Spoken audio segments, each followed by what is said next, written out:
Part, this is That the is the Duterte 35 Forest. now. We If have you're going to ask us to leave this place, we're going to the Duterte Beach.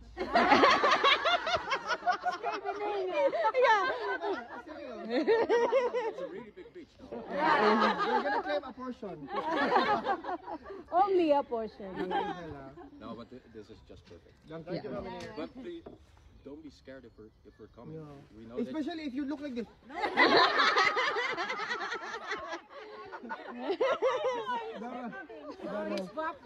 that's just my face. So we're not in trouble, okay? Yeah, Nisha goes like it. Base siya bang. And base siya bang bang kilaw mo.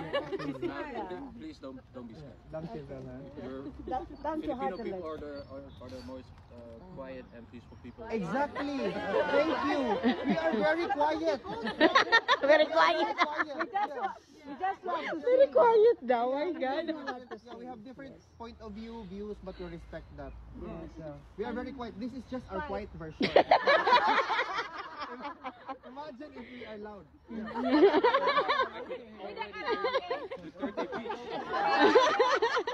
next time I bring the karaoke. Speaker and a microphone They told us here. yesterday that we cannot use Detention. podium, we cannot use microphones, we cannot use whatever sound system, but a megaphone.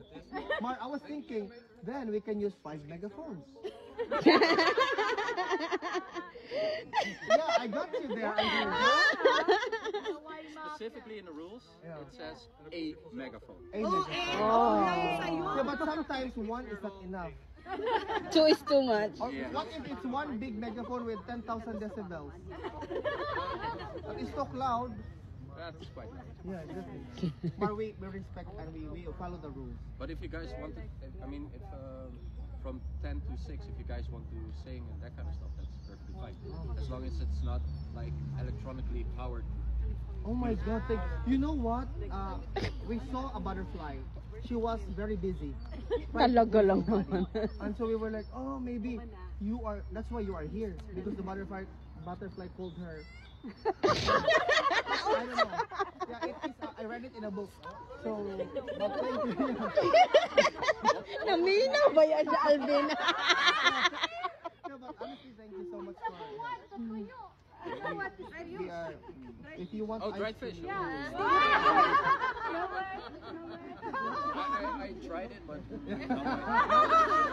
Thank you, but we really come in peace. We want our president to be. Thank you so much. Naminaw ba yan si Alvin, oy? But we are happy that he's here with I'll us. try and smile.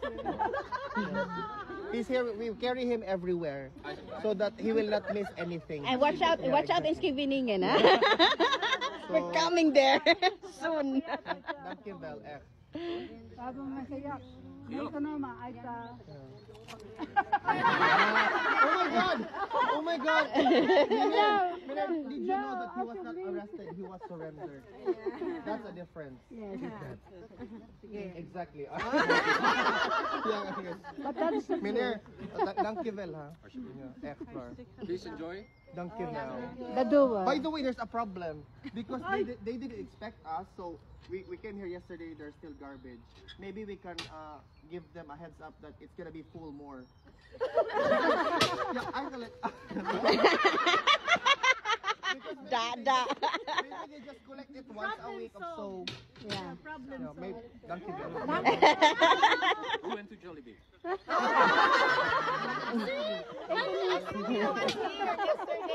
Yeah, thank you, Vel. Yeah. Pineapple. You too. After 10?